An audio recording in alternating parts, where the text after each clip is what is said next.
Hi, everybody. Eclectic Impromptus here. I hope you're having a great Wednesday so far. So, tomorrow I've got some stuff going on. My brother just came into town and is here until Saturday, and we're supposed to get together to hang out. And then I've got the reef not too long after that for work. So, Thursdays I normally do the narcissist video clips, but I'm going to do it today because plans with my brother and work. So, and by the way, I might also do a video clip with the get together. So we'll see what happens. It should be fun. But, anyways, so today's video clip is going to be stage 3 of the narcissistic relationship. This is called the discard stage. So, you've been in this some form of relationship with the narcissist, be it friendship, dating relationship, marriage, family relationship, coworker relationship, you name it. So, in stage 1, love bomb, where everything is rainbows and kittens and butterflies, and everything seems all hunky dory, which is all an act. Then stage 2 is the devaluation stage, where you're getting abused and having to deal with these tactics like triangulation, future faking, gaslighting, silent treatment, and so on. Now you're in stage 3. So the discard is the narcissist has extracted whatever resources from you, and you're no longer considered supply in their eyes. They've also got other sources of supply lined up, and they basically leave you behind for these other people. And during the relationship, they will be associating other people behind your back. Like if you're dating, they're going to be cheating on you and have another source of supply lined up, for example. It's not fun. And this is a hard stage, and you're kind of just going, what in the world just happened? And it comes out of left field when you least expect it in a lot of cases.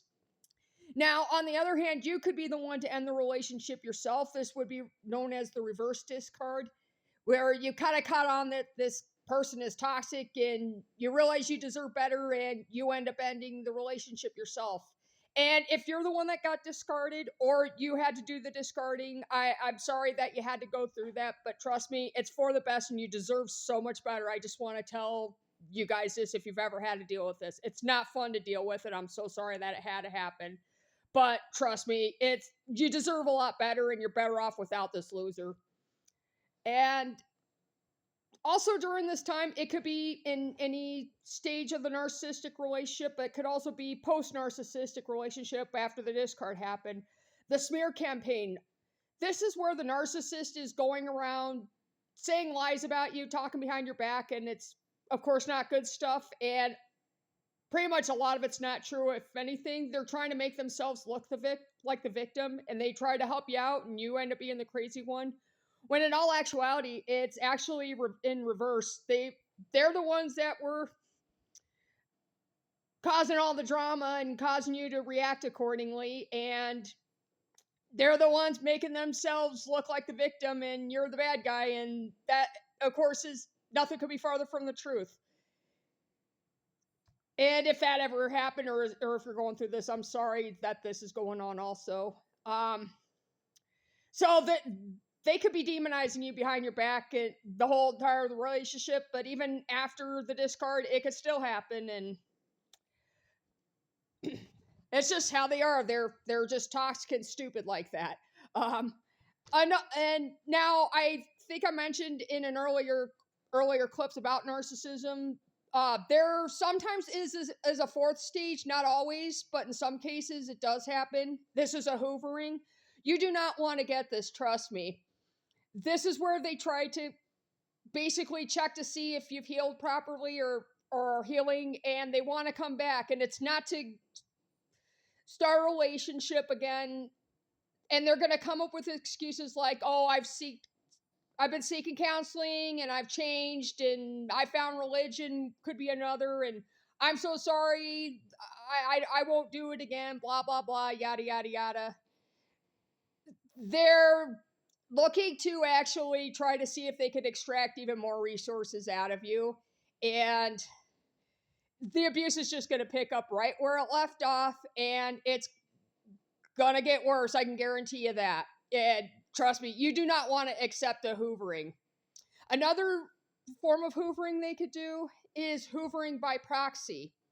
So, with the original hoovering, they could send gifts, they could come to your door crying for another chance, and so on. But they can also send what is called flying monkeys also. These are the middle people who spy on you and go report back to the narcissist what you're doing, for example.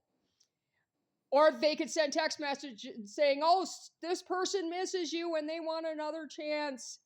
Don't fall for it. If anything, if you get discarded or you do the discarding, this is going to be hard, but it's not impossible. I recommend a tactic called no contact. You basically block them on social media, block their emails, change your number, block their numbers, whatever you need to do to keep this narcissist away from you as much as possible.